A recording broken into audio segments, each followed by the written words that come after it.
My name is Clara, and I'm 28 years old. I live in a small town nestled in the mountains of Colorado, surrounded by towering pines and the whispers of the wind. It's picturesque, really, an escape from the chaos of city life. However, despite the stunning backdrop, I often felt like I was living in a painting with no colors. This year, with the pandemic waning and the world slowly opening up again, I decided to host an art show at a local gallery. Not just because I wanted to showcase my work, but because I craved connection, a spark of life beyond my walls. I invited my family, mom, dad, my older sister, and her 2 kids. It was time to share a piece of me, a reminder that we had roots that could still grow despite the years of distance. I spent weeks preparing. Each painting was a piece of my heart, a depiction of my struggle and journey through grief, loss, and rediscovering joy. I set up the gallery space with hope, glossing over memories of the times they had let me down, like leaving me out of family dinners or forgetting birthdays. Maybe this would bridge the gulf. Maybe this would draw us closer. The day of the show arrived, and I arrived at the gallery feeling anxious yet hopeful. As I set up the final touches, my phone buzzed. A message from Mom. "Hey, sweetie, we're on our way. Can't wait to see your art."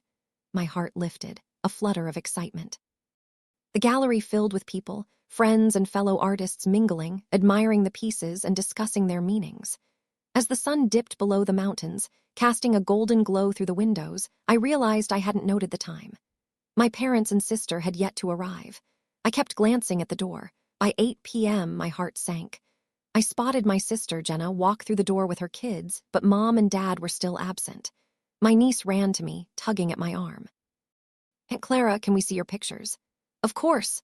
I forced a smile, guiding them through the gallery, explaining my work. Beautiful pieces that reflected pain, recovery, and resilience. Still, I kept wondering why my parents hadn't shown. I felt a creeping dread, a familiar sting of disappointment as I glanced toward the door. Around 9 p.m., the gallery started to thin out. Jenna offered to help me pack up, sensing my unease. I wanted to thank my parents for showing up, even if they were late. I pulled out my phone, unable to resist one last check for updates. "Mom, where are you? The show is winding down and I really wanted you to see my work," I typed nervously. The response came after what felt like an eternity. "Sorry, sweetie, we couldn't make it. Dad had an old friend show up unexpectedly. Hope the show went well." A mix of anger and heartbreak surged through me. I glanced at my sister. "They didn't come." I swallowed the lump in my throat. Jenna hugged me tightly. "I'm so sorry, Clara. You deserve so much more." I wanted to scream, to throw my canvases against the wall in frustration. Here I was, bearing my soul, and they chose an old friend over the daughter who'd sought connection. The evening had started as a beacon of hope, but had turned into another reminder of how far apart we had grown. It wasn't just their absence. It was the total lack of comprehension about how significant this moment was for me. Later that night, as I lay in bed, I could hear the crickets chirping outside, a gentle reminder that life continued even in silence.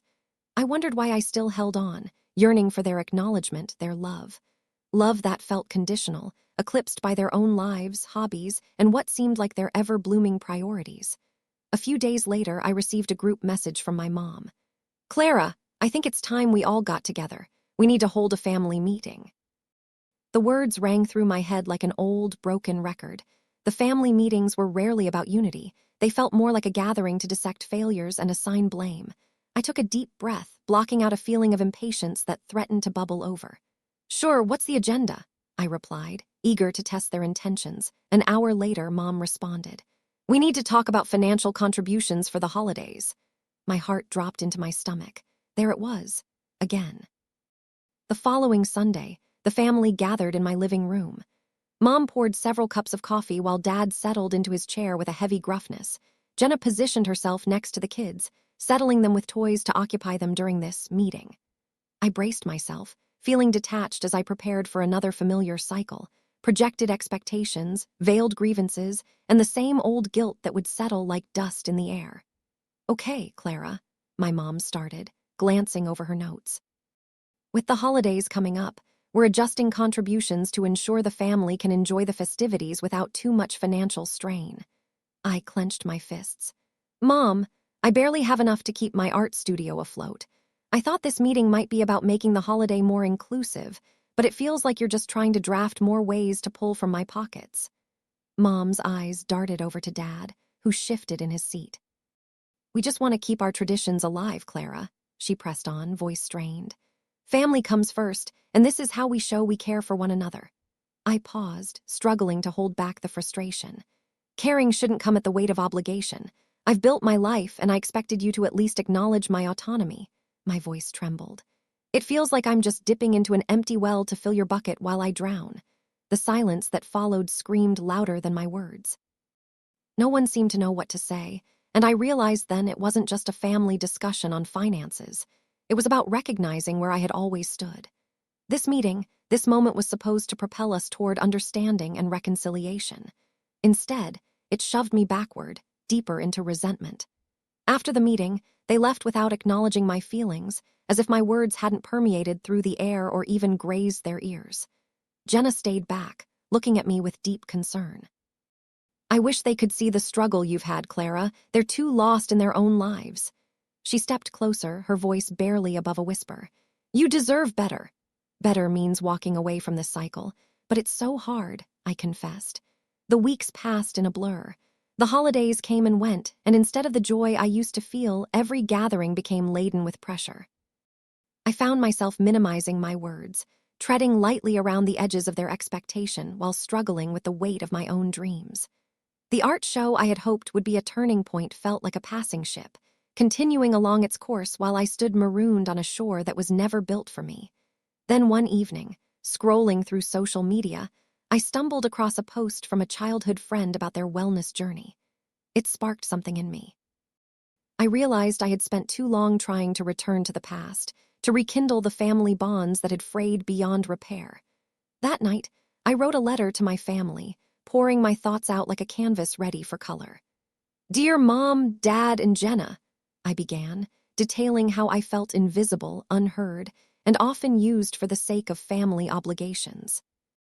I articulated that love should not come with conditional checks, and as painful as it was, I needed to step away from the cycle of guilt and manipulation that had ensnared me for far too long.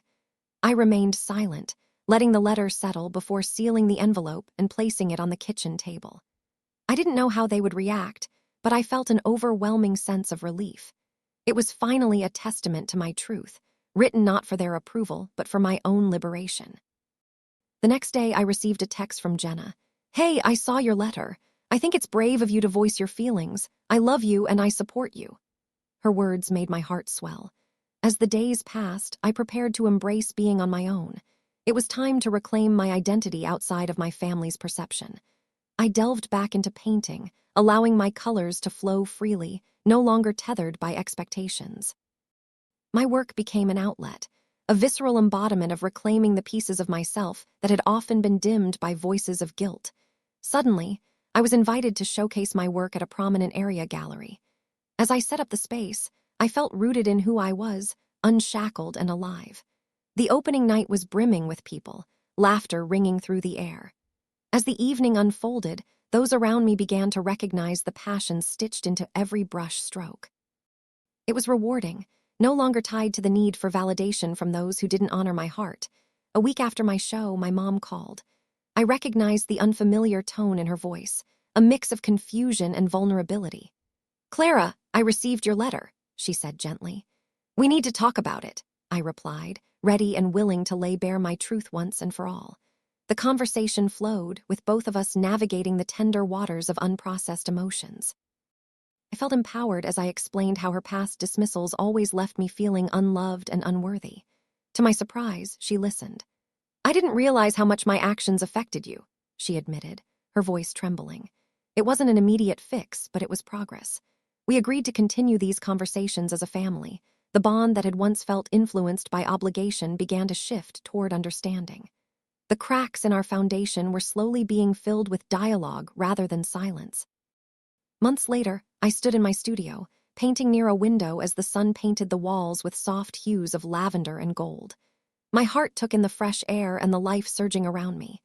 I realized the road to authenticity had not been easy, but through reclaiming my voice, I had unlocked the door to my healing.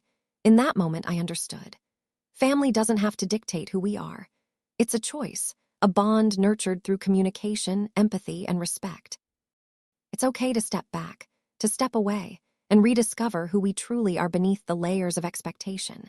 When you allow yourself to be authentically vulnerable, it opens the door not only for personal growth, but perhaps reconciliation with those you thought were lost entirely. I didn't just choose to escape the chains of obligation. I chose to embrace the freedom of self-love. If you've ever felt a tug between family loyalty and your own well-being, I encourage you to share your stories in the comments. Remember, nurturing your spirit is the greatest gift you can offer yourself. If this resonates with you, I'd love your support in sharing these journeys together.